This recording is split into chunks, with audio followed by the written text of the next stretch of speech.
फरवरी 1998 में हमारे देश में 12वीं लोकसभा के चुनाव हुए।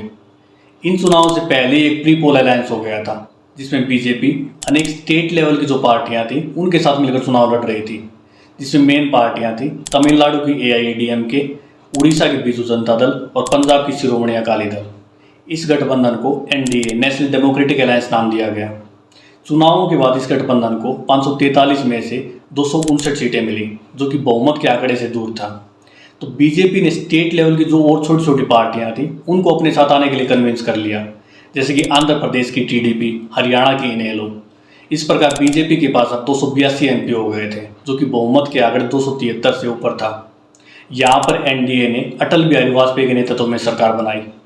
लेकिन सरकार को बने अब एक ही साल हुआ था कि फरवरी 1999 में पहले इनेलो सरकार से अलग हो गई और फिर AIADMK ने सरकार से अपने पैर वापस खींच लिए।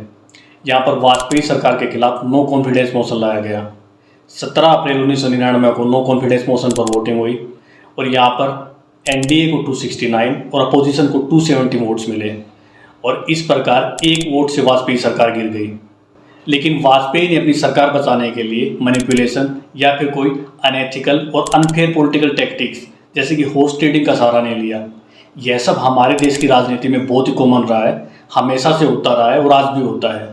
लेकिन अटल बिहारी वाजपेयी अपनी स्ट्रॉन्ग डेमोक्रेटिक वैल्यूज़ और इंटीग्रिटी के लिए जाने जाते थे। उन्होंने इतने बड़े देश के प्राइम मिनिस्टर के पद को छोड़ना बेहतर समझा, लेकिन अपने प्रिंसिपल्स, अपनी इंटीग्रिटी के साथ समझौता नहीं किया। उन्होंने सरकार से बाहर रहना ही बेहतर समझा, लेकिन हमारे लोकतांत्रिक मूल्यों से समझौता नहीं किया। उन्होंने अपनी प्रिंसिपल्स, अपने सिद्धांतों को सत्ता और पावर से ऊपर रखा। वाजपेयी ने यहाँ पर दिखाया कि ट्रू लीडरशिप अपने मूल्यों और सिद्धांतों के साथ खड़े रहना होता है, चाहे उसके लिए कितना ही बड़ा पद क्यों न गंवाना पड़े।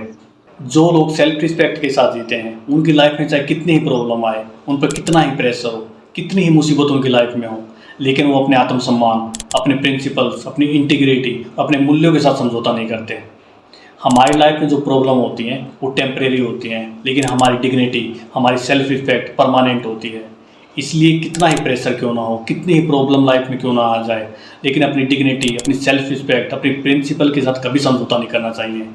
इसी पर भर्तृहरि ने अपनी नीति शतकम में एक श्लोक लिखा है, जिसमें भर्तृहरि कहते हैं, छुच्छामोऽपि जराकर्षोऽपि स्थिल प्रायोऽपि कष्टान् दशा मापनोऽपि विपन्दिदितिरपि प्राणेषुं नश्यत्सोऽपि मते बेन्दर विभिन्न कुंभ पिसित ग्रास्य कबद स्प्रह किम जीर्णम तृणमति मान मेहता मग्रेसर केसरी। इस श्लोक में भर्तृहरि जंगल के राजा शेर का एग्जाम्पल देते हुए कहते हैं कि जो स्वाभिमानी लोग होते हैं उनके जीवन में चाहे कितनी ही मुसीबत आ जाए, कितनी ही विपत्ति आ जाए, लेकिन वो ऐसा कोई काम नहीं करते जिससे कि उनके आत्मसम्मान को ठेस लगे। जिस प्रकार से शेर चाहे कितना ही भूखा हो, चाहे वो बूढ़ा हो गया हो, चाहे उसका एक एक अंग कमज़ोर हो गया हो, चाहे उसके मरने की सिचुएशन आ गई हो, लेकिन वो कभी भी घास खाकर अपनी भूख नहीं मिटाता। इसी प्रकार जो स्वाभिमानी लोग होते हैं वो चाहे बिल्कुल गरीब हो जाएं, चाहे उनके पास कुछ भी ना बचे, लेकिन वो किसी के सामने हाथ नहीं फैलाते और ऐसा कोई काम नहीं करते जिससे कि उनकी सेल्फ रिस्पेक्ट हर्ट हो, उनके आत्मसम्मान गिरे। भूख और गरीबी आदमी को टेस्ट करते हैं। ऐसे में व्यक्ति पर सर्वाइव करने का बहुत ज़्यादा प्रेशर होता है, तो उस कंडीशन में व्यक्ति कुछ गलत काम करने के बारे में भी सोच सकता है। लेकिन उस डेस्परेशन में व्यक्ति की डिग्निटी, उसकी वैल्यूज उसे सही रास्ता दिखाती हैं।